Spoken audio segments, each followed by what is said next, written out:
नमस्कार, मैं अभिनय आप सबका अभिनय मैच पे स्वागत करता हूं। जैसा कि आपको पता है कि अभी मेंस आने वाला है और इस बार एसएससी ने अपना पैटर्न बदला है और पैटर्न बदलने में उन्होंने क्या किया है कि सिर्फ मेंस ही ये डिसाइडिंग फैक्टर होगा कि आपको कौन सी पोस्ट मिलने वाली है। पहली चीज़, इस बार बहुत वैकेंसी है, एक बहुत ही सुनहरा मौका है। अभी तक जिन बच्चों ने भी बहुत नहीं पढ़ा लेकिन वो प्री क्वालिफाई करने की स्थिति में है, तो समझ लो अभी भी सब कुछ उनके हाथ में है। पहले ऐसा नहीं होता था, पहले प्री तक ही डिसाइडिंग हो जाता था कुछ की नौकरी किसको मिलेगी नहीं मिलेगी, बट अभी ऐसा कुछ नहीं है।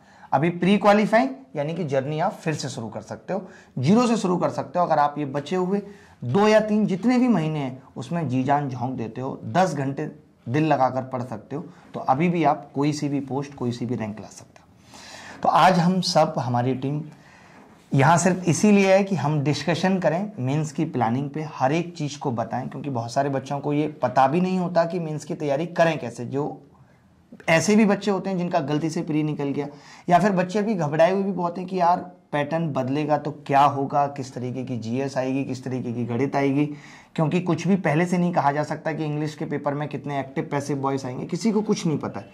तो बिना कुछ पता किए तैयारी के लेवल को उस लेवल तक ले जाना, जैसे लेकिन पहले के पैटर्न में हम ये कह सकते थे कि एक्टिव पैसिव आएंगे ही आएंगे, बट अभी मान लेते हैं आपने इस साल पेपर दे भी दिया और एक्टिव पैसिव आ भी गए, तो जरूरी नहीं है कि अगले साल आएंगे, क्योंकि क्वेश्चन बहुत कम है। 45 क्वेश्चन है, 45 क्वेश्चन में वो हर साल बदल सकते हैं।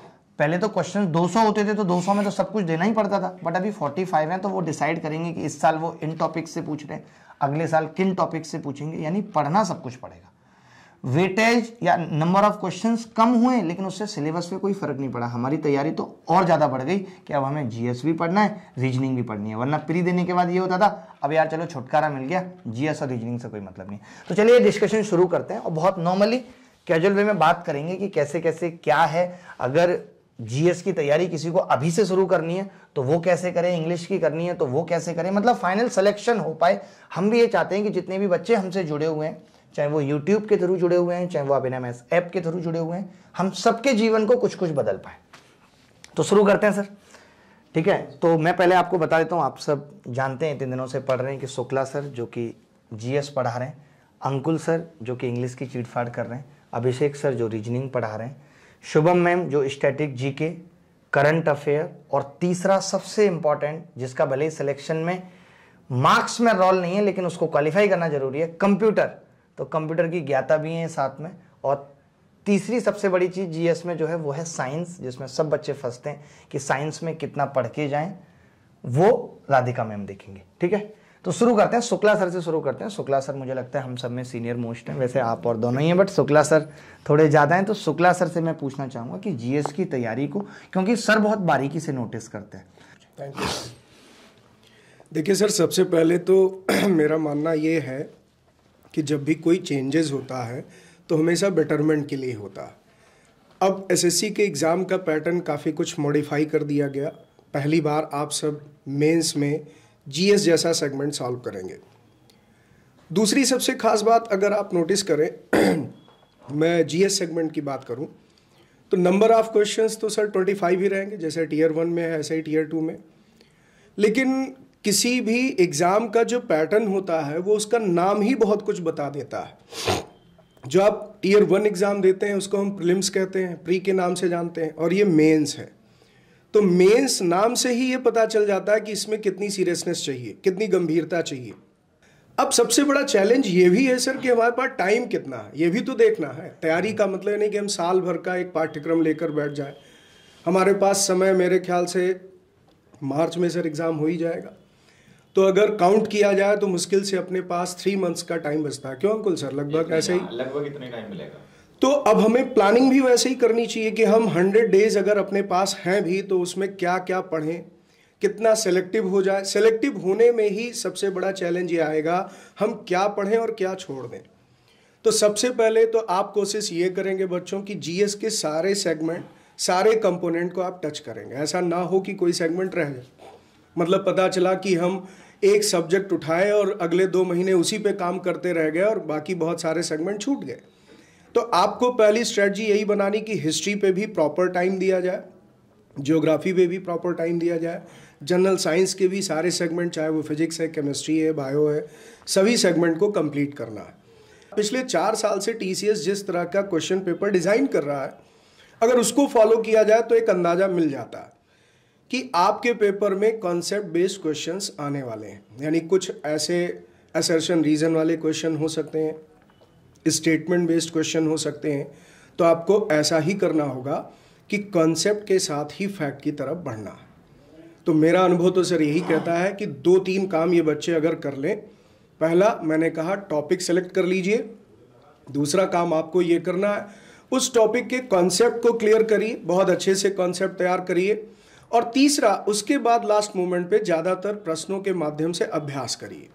इसी प्लानिंग में मैं खुद भी लगा हूँ, शायद आपको इसी वे में मैं गाइड भी करने की कोशिश करूँगा। सर मुझे जो ऐसा लगता है, वैसे तो एसएससी को प्रेडिक्ट करना बड़ा मुश्किल है, बहुत मुश्किल है, लेकिन फिर भी क्या इनको इतना दिमाग नहीं रहेगा कि भाई प्री के मार्क्स जोड़ने नहीं?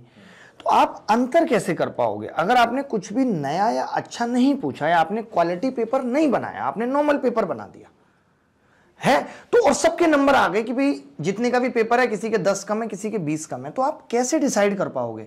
अभी तक 2 चीजें हमारे पास होती थी कि भाई प्री के भी मार्क्स जुड़ रहे हैं और फिर उसके बाद टियर 3 भी होता था। अब केवल एक एग्जाम है जिससे आपको बच्चे को सेलेक्ट करना है और डिसेलेक्ट करना है कि ये अंदर होगा, ये बाहर होगा। तो आपको कुछ तो पेपर में चेंज करना पड़ेगा। जैसे सर ने भी कहा कि कुछ अब ऐसा हो सकता है कि जीएस में 25 सवाल आ रहे हैं, तो जो अभी 1 या 2 आते थे स्टेटमेंट बेस्ड सवाल, वो हो भले ही हल्के, लेकिन एक सवाल में ही वो 3 बातें पूछ रहे हैं। मुश्किल करने का तो एक यही तरीका हो सकता है। कुछ तो मुश्किल करेंगे, जैसे अभी तक एसएससी के बारे में क्या पता मुश्किल है कि वो मुश्किल करेंगे, लेकिन अगर वो मुश्किल नहीं करेंगे तो वो उस स्थिति में भी खड़े हो सकते हैं कि जहां एक ही नंबर पे उनके पास 150 बच्चा खड़ा हुआ है, किसे लें?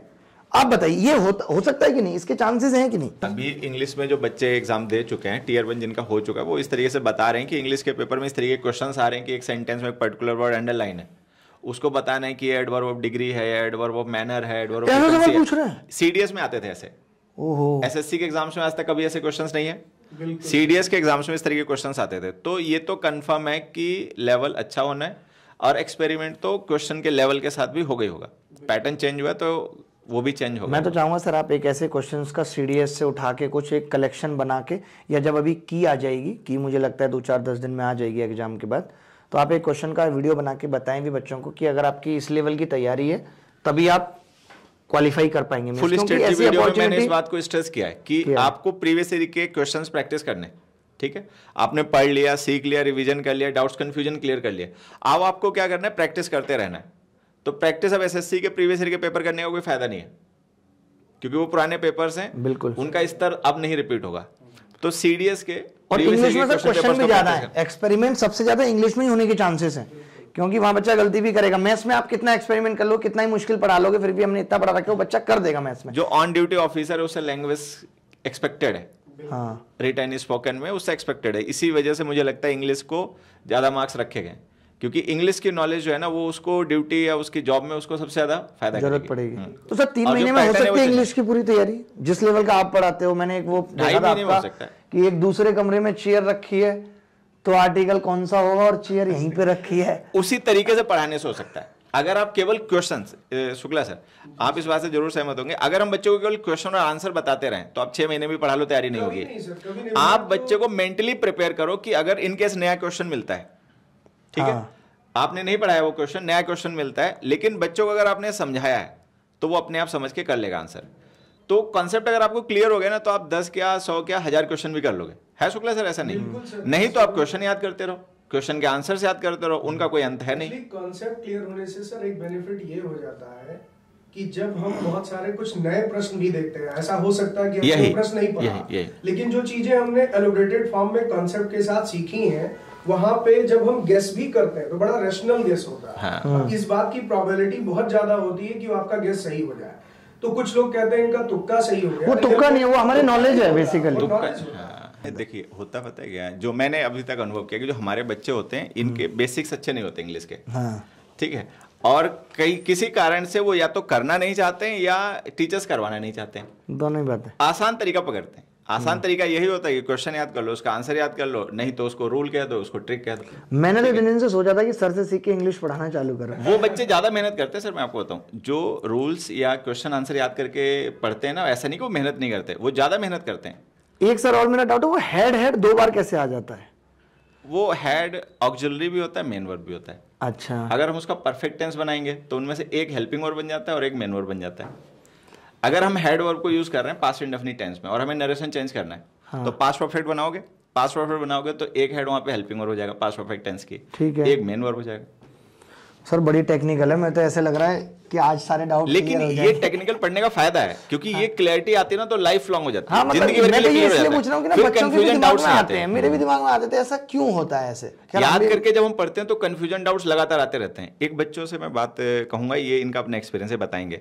एक ऐसा स्तर आता है कि जितना हम इंग्लिश पढ़ते हैं ना, फिर उतने डाउट्स आने शुरू हो जाते हैं, जबकि होना ये चाहिए कि ज्यादा पढ़ें तो डाउट्स और कंफ्यूजन कम हो जाए। होता बच्चों के साथ हमारे उल्टा है कि जितना पढ़ते हैं उतने ज्यादा इन्हें डाउट्स आते हैं। बहुत अच्छा लगा सर आपसे पूछ के इंग्लिश के बारे में। जब आप मिलेंगे ऐसी 2 चीजें मैं भी क्लियर करता रहूंगा पूछ के। रीजनिंग वालों को भी ले लो साथ में। हाँ, अब तो मेंस में रीजनिंग भी आ गई। मेंस में रीजनिंग भी आ गई। और मैं थोड़ा सा इनका इंट्रोडक्शन दे दूं कि जैसे आप सर कहते ही रहते हो, मैंने इनको देखा है कि इन्होंने 3-3.5 साल एक क्लास लेने के लिए 6-6 घंटे की तैयारी की।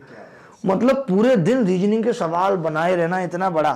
पहले मैंने अभिषेक के बारे में कभी कहा नहीं कहीं कि ऐसे पढ़ाते, लेकिन जब मैंने देखा कि इन्होंने इतना मतलब क्वेश्चन निकालना, छांटना, नोट्स बनाना, कि उस लेवल पे आके चाहें भी कि ना भी मेहनत करें, लेकिन फिर भी अगर इनको कोई जिम्मेदारी मिली और उसको ये निभा रहे हैं, तो ये मैं बड़ी अच्छी चीज़ मानता हूँ।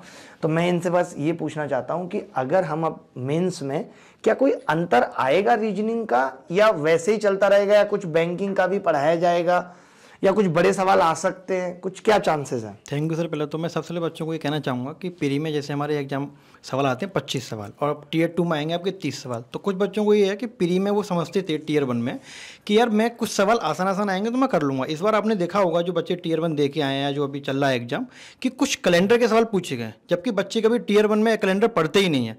इसका मतलब मुझे ऐसा लगता है कि उन्होंने हिंट दे दिए कि वो टीयर 2 में आप कैलेंडर के सवाल पूछेंगे, और कैलेंडर एक बहुत टिपिकल चैप्टर है।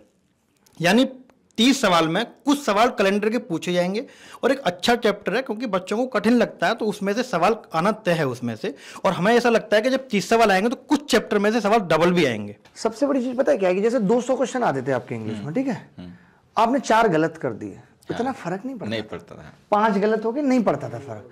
सर यहाँ पे अगर 5 क्वेश्चन गलत हो गए ना इंग्लिश में, 5 और 3-3 नंबर का सवाल 15 तो हो गए, और कितनी मार्किंग है? 1/4। अब तो ये कि गलत करने के बजाय छोड़ दो तो बेहतर है। बेहतर है, हाँ, गलत करने के बजाय स्किप कर जाओ तो बेहतर है। अच्छा, तो इंग्लिश के जो अच्छे किए थे वो भी खो दिए। कट ऑफ भी अलग अलग जाएगी? सेक्शनल कट ऑफ है, सेक्शनल कट ऑफ है ना? हाँ, सेक्शनल कट ऑफ है।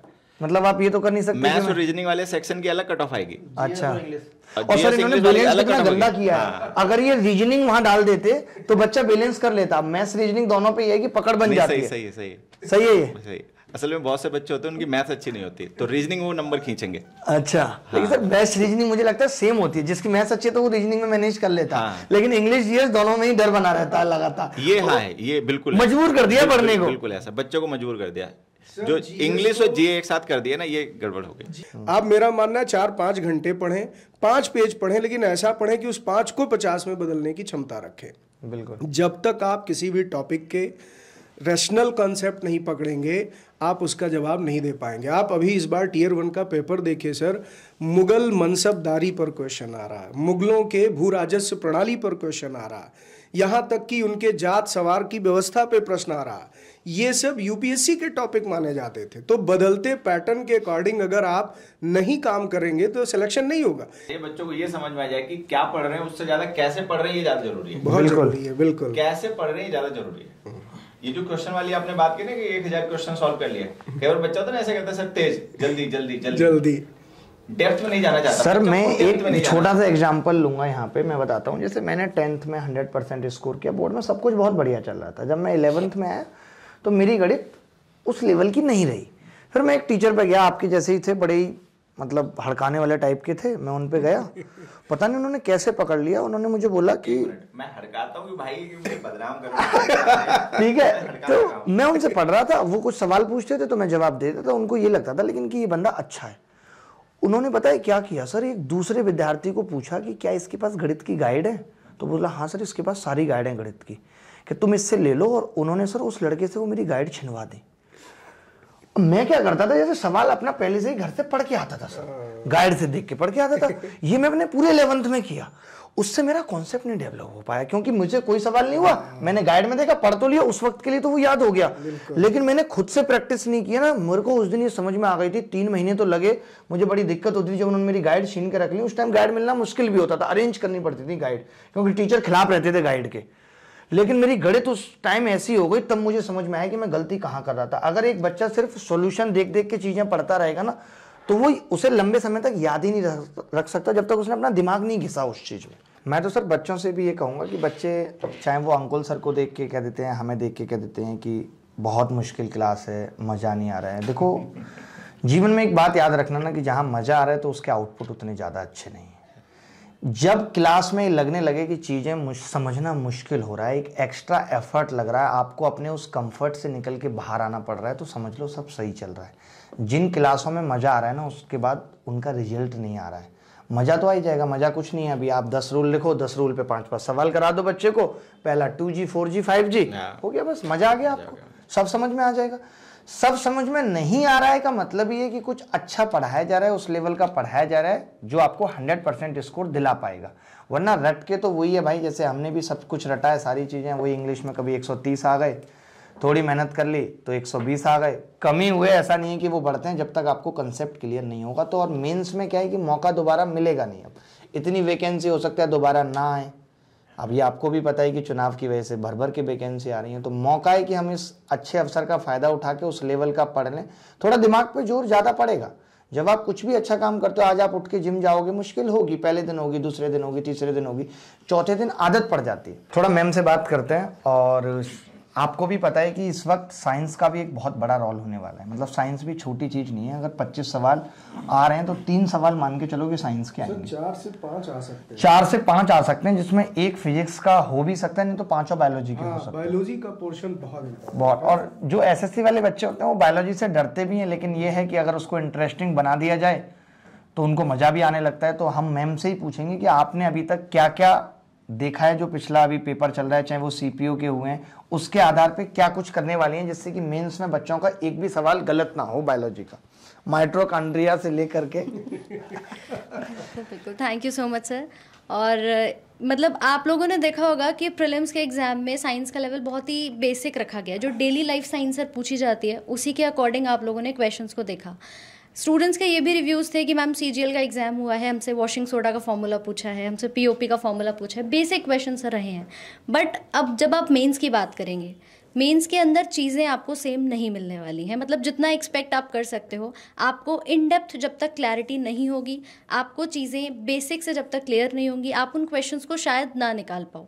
और फिर जब हम अपनी क्लासेस में, जैसे कि आप लोग अब देखेंगे कि आपके जो कॉन्सेप्ट हैं पहले वो क्लियर करके फिर आपके क्वेश्चंस कराए जाएंगे, तो आप लोग भी देख पाओगे कि मेंस का जो लेवल है, हल्के में तो पहले ही नहीं लेके चलना है, मेहनत आप लोगों को करनी ही पड़ेगी। मेहनत का कोई दूसरा विकल्प तो नहीं है, लेकिन हाँ हम उसे स्मार्ट स्टडी करेंगे। आपको रटवाने की जगह, जैसे आप ह्यूमन बॉडी को देखते हो, आप प्लांट की फिजियोलॉजी देखते हो, आप उसको एक 3D कॉन्सेप्ट में जब आप समझोगे, डायग्राम से समझोगे, सब वीडियोस से, एनिमेशन से बहुत इजीली स्टूडेंट्स को समझ आ जाता है।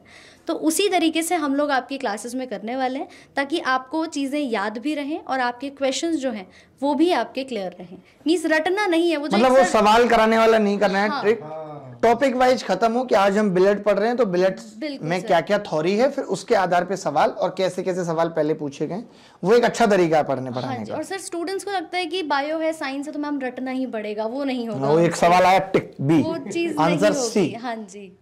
अब अगला है कि भाई कंप्यूटर की तैयारी कैसे होगी, क्योंकि कंप्यूटर क्वालिफाइंग है। तो कंप्यूटर में भी ऐसा नहीं हो सकता कि आपने टिक टिक करके खेल दिया, वहाँ भी थ्योरी का रोल है।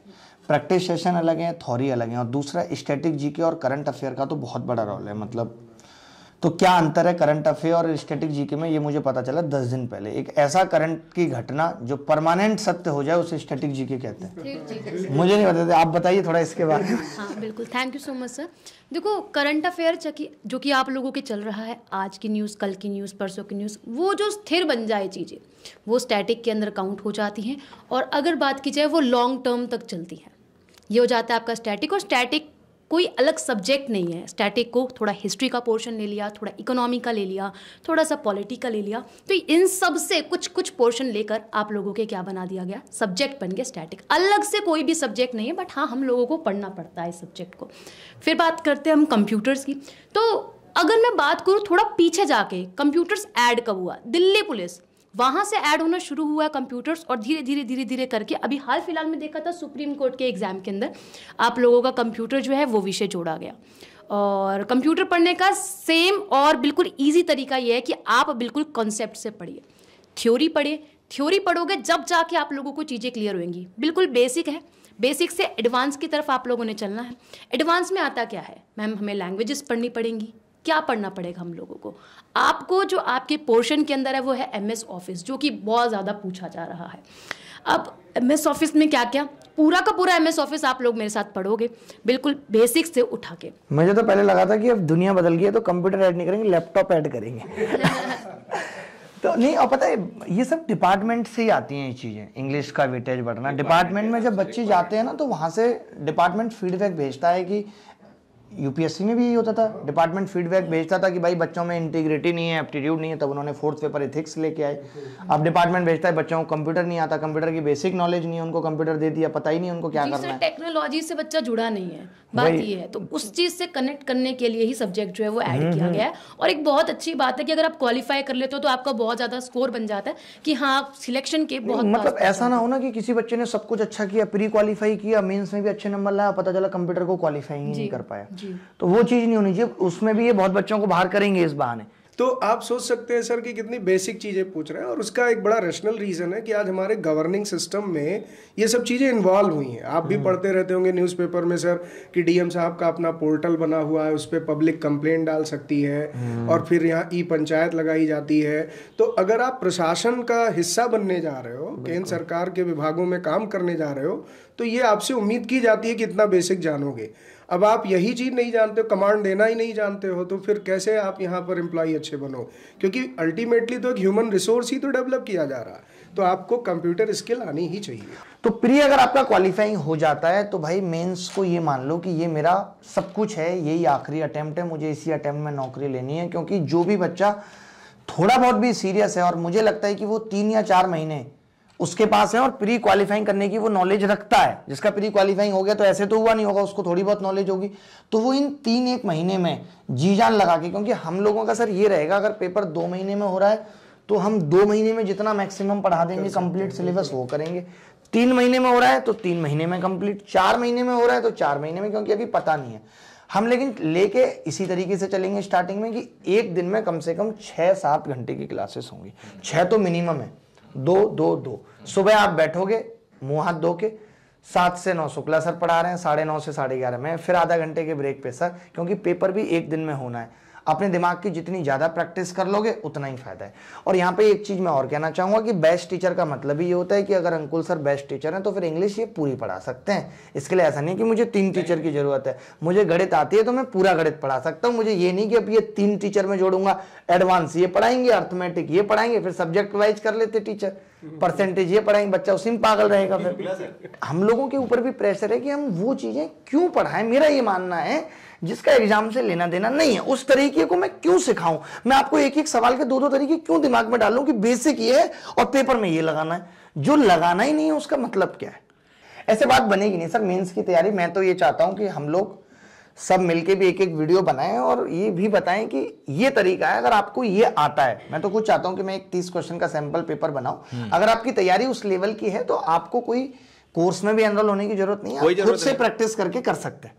इंग्लिश में तो काफी बड़ा पार्ट ऐसा है कि जो बच्चा अगर खुद अपने आप सिंसियरली पढ़े तो अच्छा कर ले, लेकिन करेगा नहीं। बिल्कुल, और करेगा भी तो गलत तरीके से कर लेगा जाके।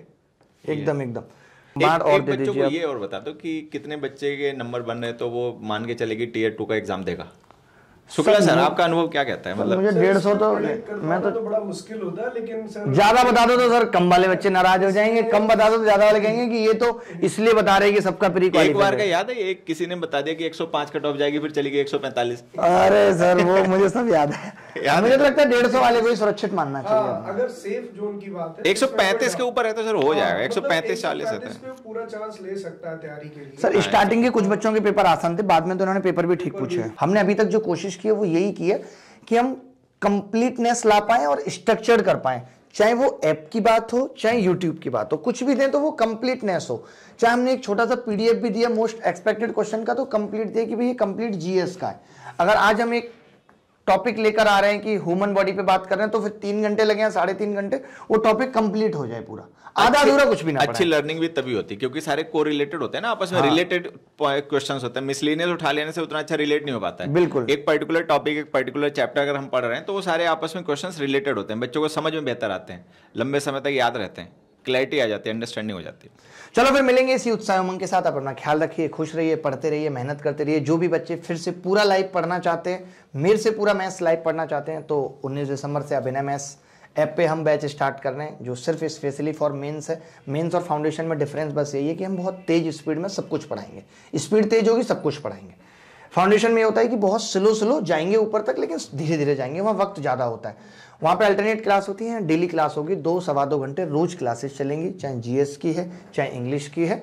तो बहुत सारी नई और मुश्किल चीज़ें भी आपको सीखने को मिलेंगी, क्योंकि एक भी क्वेश्चन गलत करना खतरों से खाली नहीं है। तो मिलेंगे इसी उत्साह उमंग के साथ यूट्यूब पे भी, अभिनय मैथ्स ऐप पे 19 तारीख से। जितना आपको कंटेंट दे सकते हैं पीडीएफ फॉर्म में, वो सब भी मिलेगा। अभी भी आप देखते होंगे जो ऐप है, हर टॉपर ने हमारी play with advance maths book की तारीफ की, और वो बुक पूरी की पूरी फ्री अवेलेबल है अभिनय मैथ्स ऐप पे, ई बुक फॉर्म में, हिंदी वर्जन में भी, इंग्लिश में भी। बाकी प्रैक्टिस सेट भी आते रहेंगे, मॉक टेस्ट भी हम 19 से ही स्टार्ट कर देंगे, मेंस के लिए स्पेसिफिक होंगे। और आप सबको पता है कि जो प्लेटफॉर्म है टेस्ट का, वो हमारे इंडिया का बेस्ट प्लेटफॉर्म है। वो वही प्लेटफॉर्म है जो आप पसंद करते हो, जिसमें एसएससी जिस तरीके से पेपर लेगा, सेम वैसा ही इंटरफेस आपको मिलेगा जब आप टेस्ट देंगे। तो उसमें कंप्यूटर के मार्क्स ऐड नहीं होंगे, पहले दूसरे पेपर की अलग अलग कट ऑफ होगी। आपको मजा आएगा, देख के पता चलेगा आप कितने पानी में रैंक के साथ। ठीक है, मिलते हैं, धन्यवाद। हर चीज का लिंक डिस्क्रिप्शन में दिया हुआ है, ऐप का, फ्री पीडीएफ्स, हमारे दूसरे चैनल्स का, सब कुछ नीचे दिया हुआ है। धन्यवाद, थैंक यू।